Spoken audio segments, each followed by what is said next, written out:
You're listening to the 300s podcast. Hey guys, welcome back, and thanks for tuning in to episode 10 of the 300s podcast. We've got Rick on the line from the Midwest. How goes it out there? Red Sox win. It's doing okay.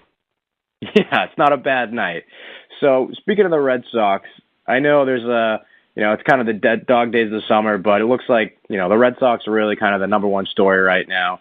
So we're going to do, today we're going to do all Red Sox podcast and, kind of talk about what the hell is going on with this team. So let's get it.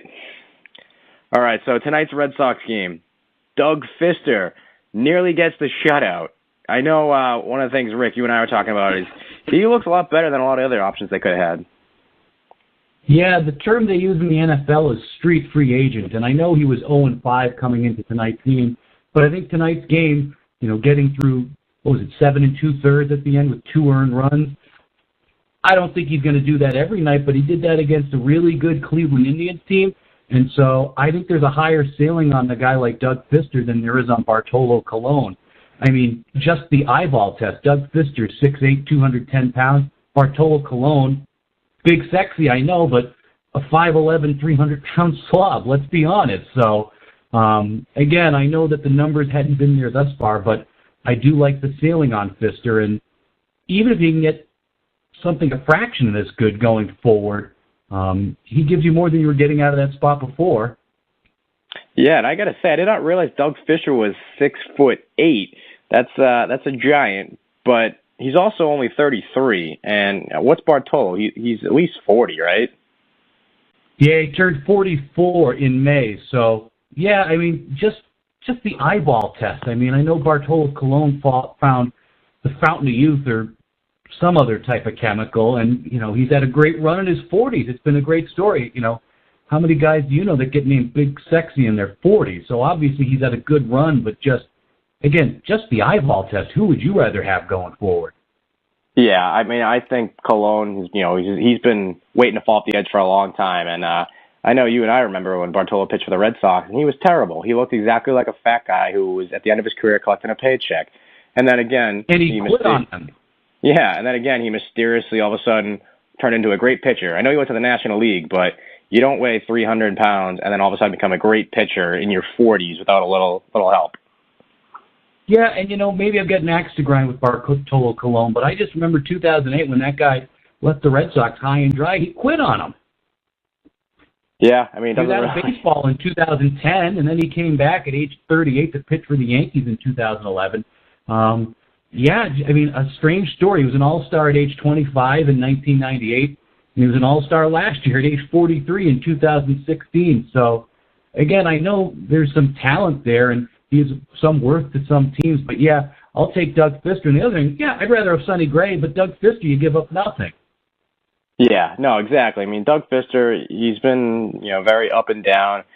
Going into tonight's game, he had an ERA over 6, so that's, not what you want to see. But as a plug-and-play starter, number 5 guy, you don't have to give up much. I mean, you could have worse options. The only problem with the Red Sox is, with all the trades they've made over the past couple of years, they don't really have a lot of depth in the starting rotation that they can pull out of AAA. I mean, we've seen guys like they've been trying to make Henry Owens a thing, and he's just fucking terrible. They brought him up and down. They demoted him to AAA. Couldn't handle that. They demoted him to AA. And then in his first start, the guy's historically had control issues. In his first start, he walked like 8 guys in 2 innings. So I don't know if he's even alive anymore. He might have just hung himself in his cell. I'm glad you brought up the idea of the Red Sox don't have much depth, because you remember last year they gave up the future Pedro Martinez, Anderson Espinosa in that trade to get Pomeranz. Espinosa is undergoing Tommy John surgery pretty soon. Mm-hmm. Yeah, and I heard that. So and you can't predict that, but, where would this team be without Drew Pomeranz right now? They're kind of clawing the race right now. They'd be even further in the dust without a guy like that. I mean, who would have thought you'd say that a year ago, when they're, exchanging medical records and it looks like Pomeranz is a little sketchy and Espinosa, again, future Hall of Famer. You never know with these prospects. That's why I'm always so inclined to trade the prospects and go for it. It is my honest philosophy. I'd rather go for it and lose by 10 than lose by 1 and say, God damn it, I wish I had gone for it. And so the other thing I always mention is, do you remember who the Tigers had to trade to get Miguel Cabrera? Nobody does. No, Nobody Andrew does. Miller was in that trade, wasn't he? And he got good, what, 5 years later, 3 different teams later? I mean, come on. That was more of a lottery ticket than a blue-chip prospect at the time. The Red Sox tried him as a starter forever before, he caught lightning in a bottle in the bullpen. So, again, I'm well aware of the Jeff Bagwell trade. I know we just passed the deadline of the Tech and Lowe trade. I think those are the exceptions, not the rule. And I'm not a minor league expert. I'm not reading baseball prospectus every day. I'll just level with you. I don't remember hearing too much about Mike Trout and Bryce Harper before they took the big leagues by storm. And it's kind of my philosophy then. If you're hearing so much about this prospect, that's all it is. It's a prospect. The good players just show up and play. Benintendi last year, and it looks like Devers this year now, too. Yeah, and I'm glad you bring up Anderson Espinoza. I mean, I think Trout and more particularly Harper probably aren't great examples. Harper was on Sports Illustrated at 16, but I get your point. But with Espinoza in particular, my thing was always, Palmer has looked great the last 2 months, so he might be turning the corner, which I hate to admit because now with Espinoza going down with Tommy John, it makes it look like Dombrowski's a smart guy wheeling a deal and knowing what he's doing. And my whole point was I didn't like the trade when they did it, not because I thought Espinoza was going to be the next Pedro. It was just the perception of Espinoza was he was like one of the top pitching prospects in all of baseball. So just that perception, I think you could have gotten a lot more for him. I think it's a quote in Game of Thrones where they say, power is just the perception of who you think has it. Power is a shadow. So I kind of feel that same way with prospects. I don't really care who you're trading. It's not that. It's just if you have a number one guy, you better get number one value for him. Yeah, and I think one of the things I liked about Pomeranz was he had years left after last year. It was not a 2-month rental player, and that's kind of paying off dividends because I don't know if Drew Pomeranz had a big adjustment to Boston, Fenway Park, the American League, whatever it may be, but it looks like he has settled in a way Rick Porcello settled in last year, a way Josh Beckett did in 2007. So, if you're always going to trade somebody, you want to get somebody who's got years left. Chris Sale, he's having a phenomenal year. We expected big things, and I think he's more than lived up to those big things. But again, him too, he had years on it because you don't want to get a guy for 1 year or 2 months. You want to be able to take some time to get that return on investment. So, I'm not going to give Dombrowski credit for trading a guy who ended up getting hurt. I'm just saying, these things, they work out in strange ways. And, maybe the Red Sox caught a break there because you're right, Dombrowski, trading the mayor of Ding Dong City, and now he's scrapping on, again, the trash heap, theoretically speaking, for infielders. But, maybe Nunez and Devers can kind of hold down the fort for a couple of weeks. Yeah, and one of the reasons it's kind of a double-edged sword. Everyone's pissed off the Red Sox aren't making a ton of extra moves, but I also don't want them to deal a ton of prospects. I'm more concerned with, their ability to really identify talent, or at the very least, identify guys that aren't going to get hurt. Because, I don't think anyone is really screaming that they traded Travis Shaw, but I'm also not a Major League Baseball executive talent evaluator. If this guy has 30 home run power, he's he might finish in the top 5 MVP voting in the NL, but he was just some fucking bum on the Red Sox who couldn't get, any playing time, and they deemed him expendable. That's a little, I don't really like the way that looks. But my main gripe with Dombrowski is a lot of the trades he's made and a lot of the signings he's made, he's morphed his team into his own. So, he signed David Price for, $217 million, and he's been, very, very shaky. He traded for Chris Sale, who's been great, but, you gave your top prospect or your second to top prospect, Yohan Makata. You traded top prospects for Kimbrel. You traded, a lot of guys for Carson Smith and Thornburg, who also got hurt. You traded for Pomeranz with your top pitching prospect. So I think he's traded something like 8 out of your 10 top prospects over the last 2 years. And the only 2 he hasn't traded are guys that are on the roster now, and Benintendi and Devers. So I worry he's just going to completely flush the farm system. And if they don't win the next couple of years, they're pretty screwed. So I wish they did a little bit more, but I also don't want them to trade much. So, I think getting Addison Reed for lower-level prospects is great. I think Nunez looks pretty good. The only thing I don't like is just and I'm writing a blog about this for tomorrow, Dombrowski's coming out talking out of the side of his mouth about it. He's coming out saying in his press conference today that, The Yankees they're the Golden State Warriors. Of course they're great. They might not lose another game. We're just the plucky Red Sox. We're an underdog trying to scrap together a few wins. Conveniently leaving out the fact that they were preseason favorites to win the division.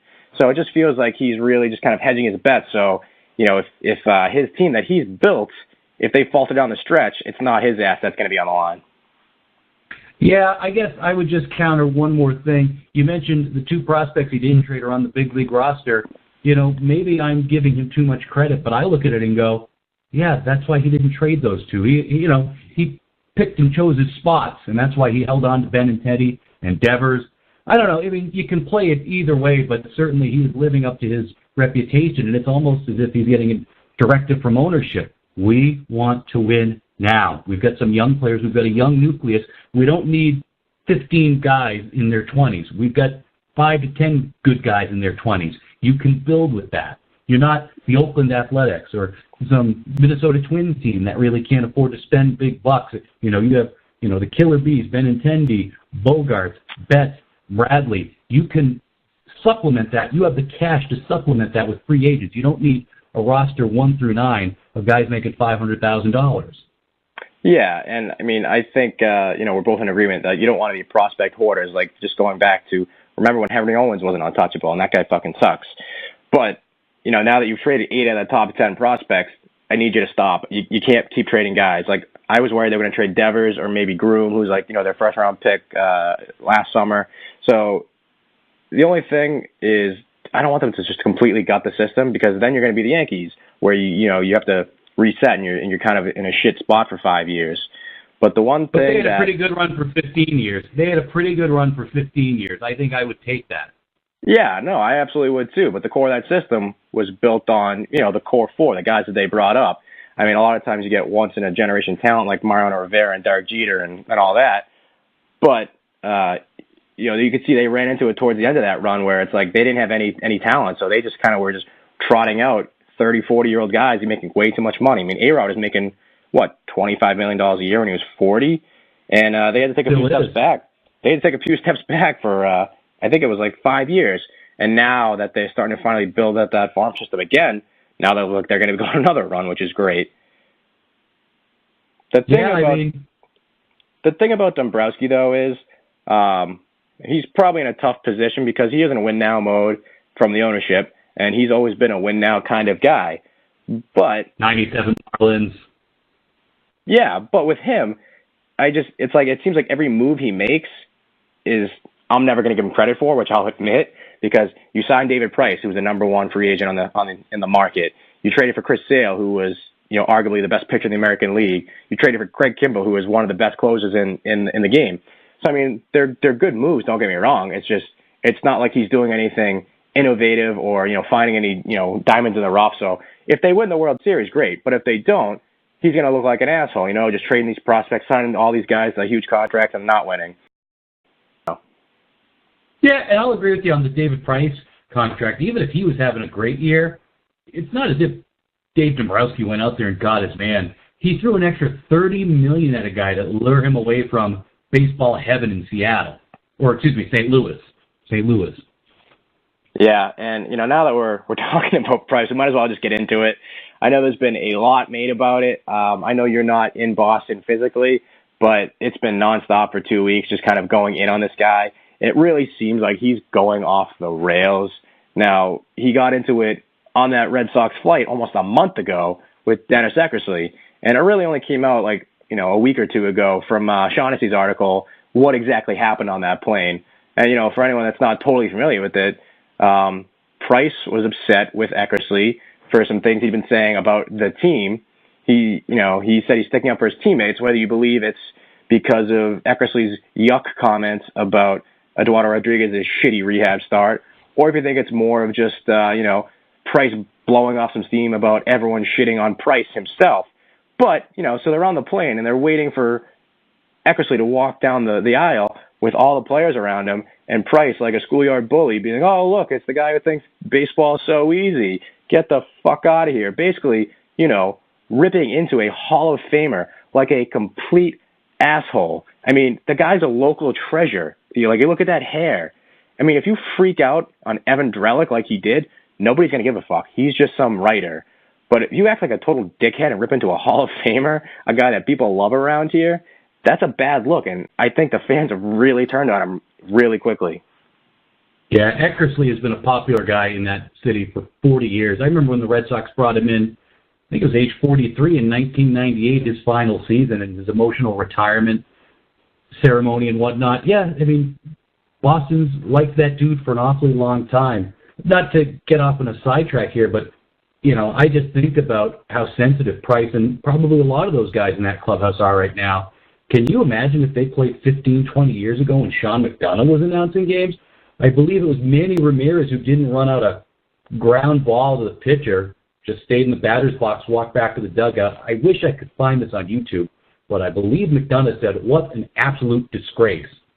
I mean, can you imagine if these guys played 15 years ago? I mean, no, it's hard to believe that guys my age are so sensitive, because I remember, you know, they used to trash guys. Jose Offerman, you know, I think Shaughnessy called him a piece of garbage. I mean, it has been so much worse in that city not all that long ago.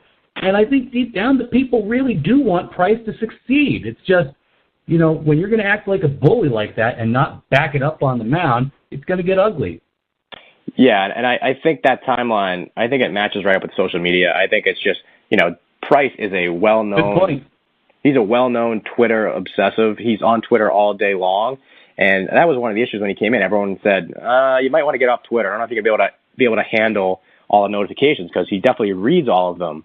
But I think the thing with him is we've had dickheads on this team. You know, we've had Josh Beckett. We've had John Lackey. But a lot of those guys, you know, they were just grumpy assholes, but they went out and they balled. You know, Lackey took a little bit longer, but 2013, he balled. He was nails in the postseason. But they were just more of kind of like surly dickheads to the media. You could tell they, you know, probably got along with their teammates and everything fine. Whereas Price is coming off as a, you know, persecution complex. He's acting like a schoolyard bully. He's going after national, you know, prized possession as like Dennis Eckersley.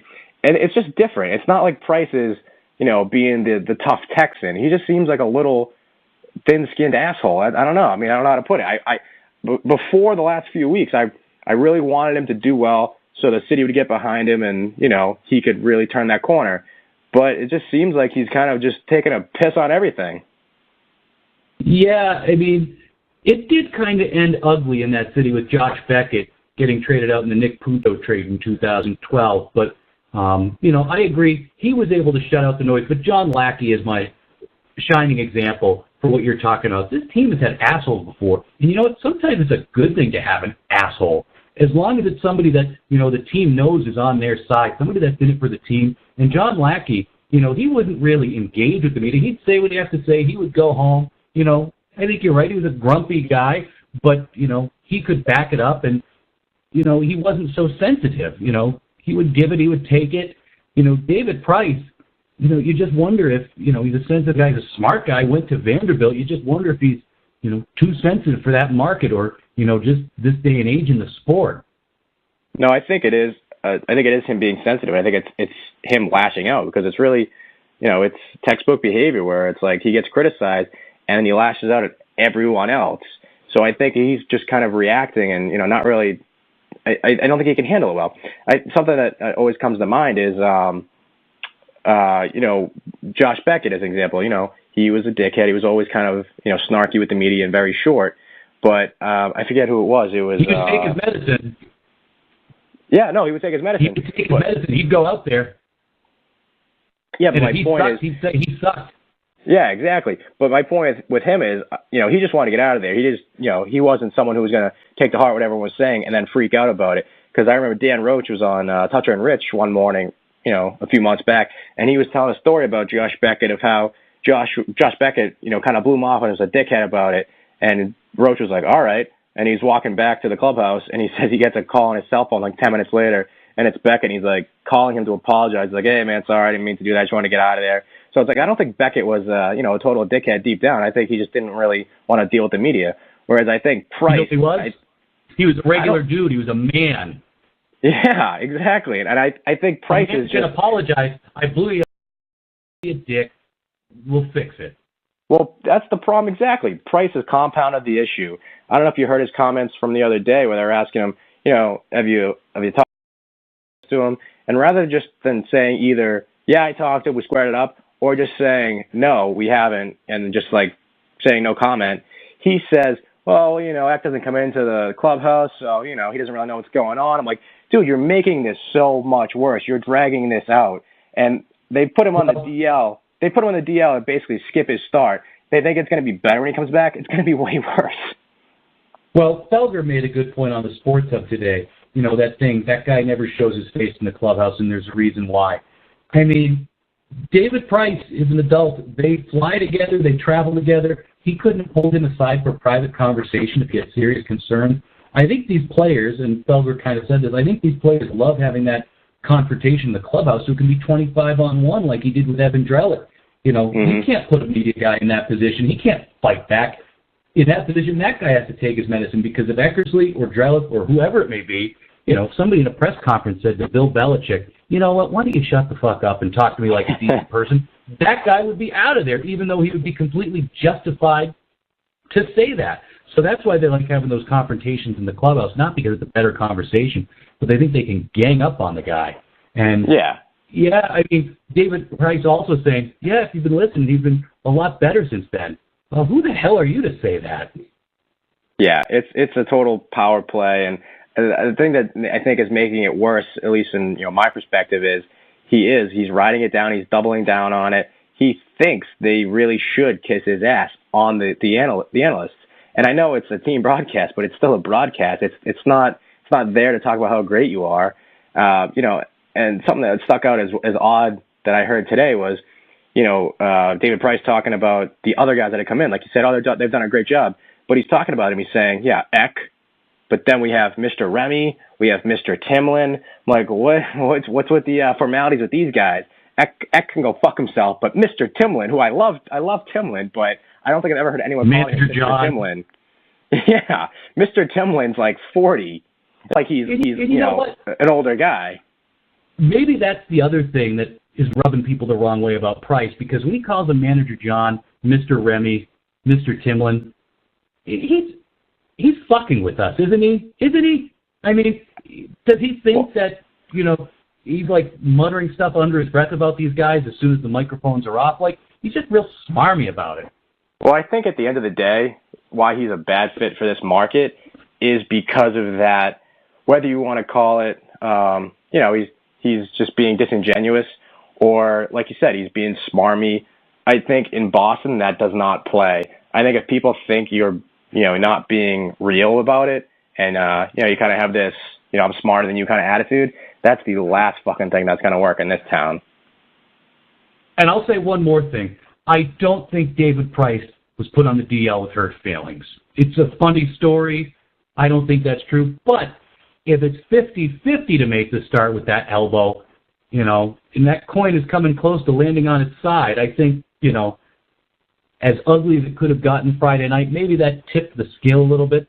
But I don't doubt that there's something wrong with the elbow. But I think you're also right. You couldn't have just skipped him a start. You put him on the DL because, they probably won't make it retroactive, because if they made it retroactive, he's going to start before the end of the homestand. So, they could have just skipped the start, but, they wanted to extend it a little bit, I guess.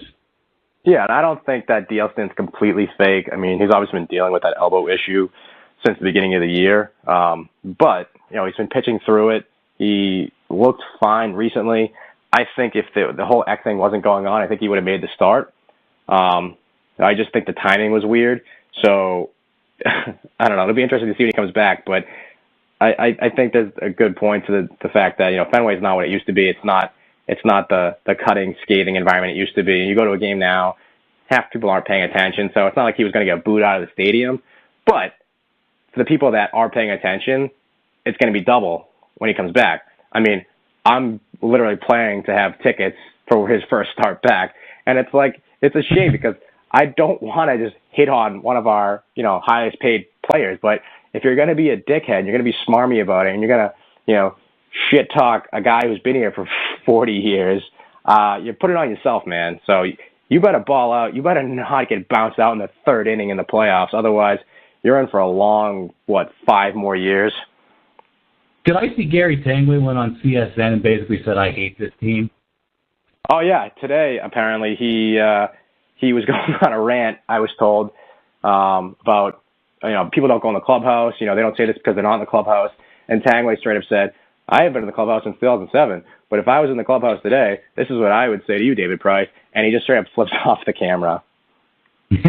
Well, why would you want to go in the clubhouse? So I can get yelled at? I mean, I don't know places where I know I ain't wanted. But, getting back to what you said, Fenway is not as cutting as it was in 2003, right before they won, or even in 2004. I remember, that day of that Veritek A-Rod fight, just the energy in there. It's not like that anymore.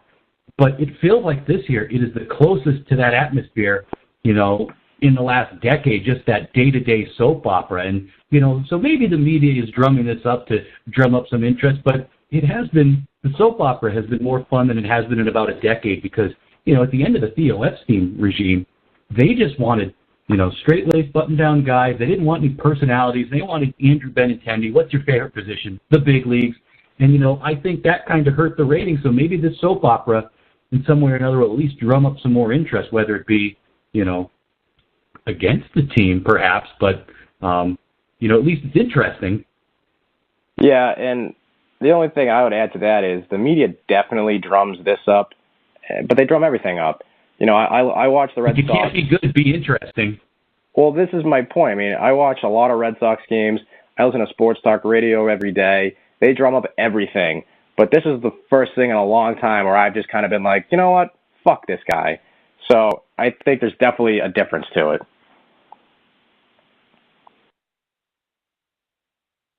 Now, with the David Price coming up, his DL stint's going to be up soon. Something I noticed today that I'm going to have to put up on the blog, one of the Red Sox giveaways coming up is Dennis Eckersley free hat night. It's a Red Sox hat with the flow coming out of the back. I think we have to go to that, right? Have to go to that, rock the 300s Yuck shirt, just try and rattle David Price's brain from the bleachers. We got to get in the Duncan dugout somehow and get on TV wearing those. We're gonna have a crew wearing them. We'll be strong with them. We'll get a whole bunch of them. But all right, enough dumping on Price.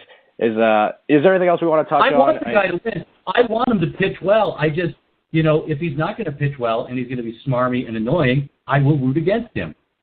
It's totally up to you, David. Yeah, I know we sound like prototypical, stereotypical Boston fans, but if you're going to suck, don't be a dickhead.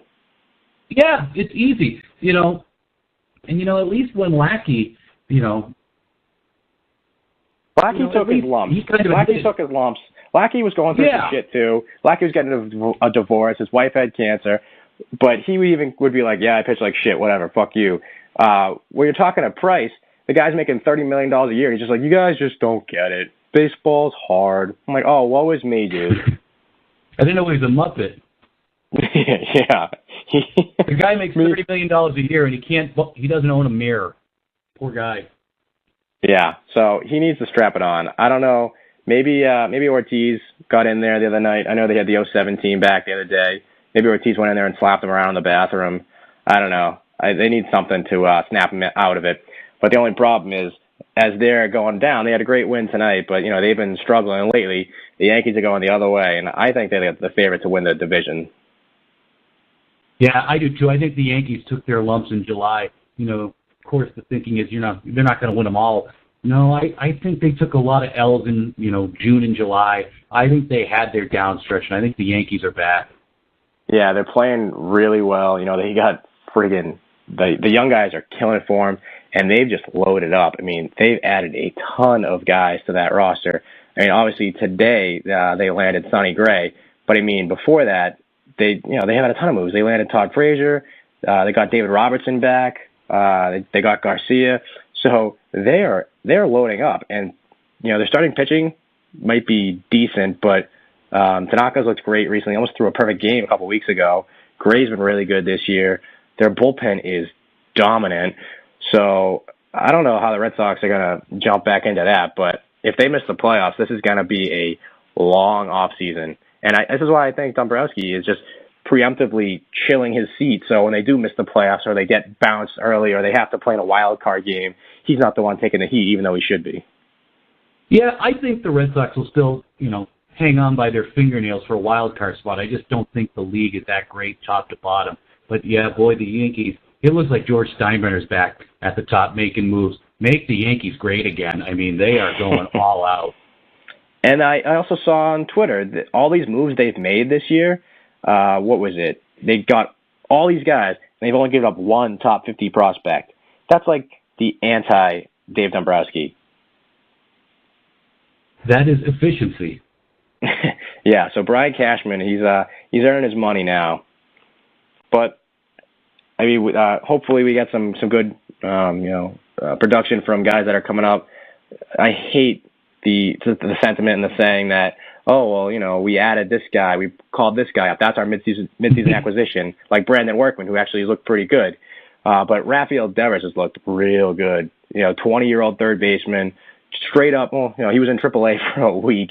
Hit 400 in AAA the 8 games he played, but they might have hit gold 2 years in a row. I mean, last year he had Benintendi coming up and looking like player. Now you get Devers. He's already got a couple home runs. He had 4 hits again tonight. He's the only, I think they said, the 5th Red Sox rookie to do that in 100 years. Yeah, the last one was Tony Conigliaro, probably more than 50 years ago. Yeah, you said Devers was hitting 400 in AAA. Now he's hitting 400 at the big league. So, I think we got ourselves the next Tony Gwynn, right?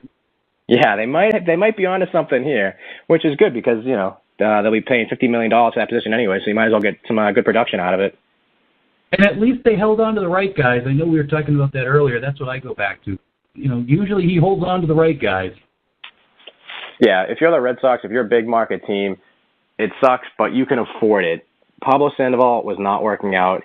That's dead money. Just take your beating and move on. Eat that money. There's no point in having him waste a roster spot so Devers toils in the minor leagues. Yeah, no sense in throwing good money after bad. All right, well, I don't know how the Red Sox are going to do. It's going to be a long summer.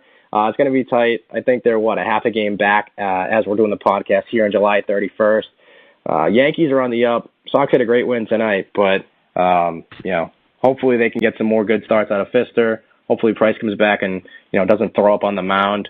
I guess we'll see. But, all right, Rick, thanks for joining us, guys. Thanks for listening to the 300s podcast, and we'll see you next time.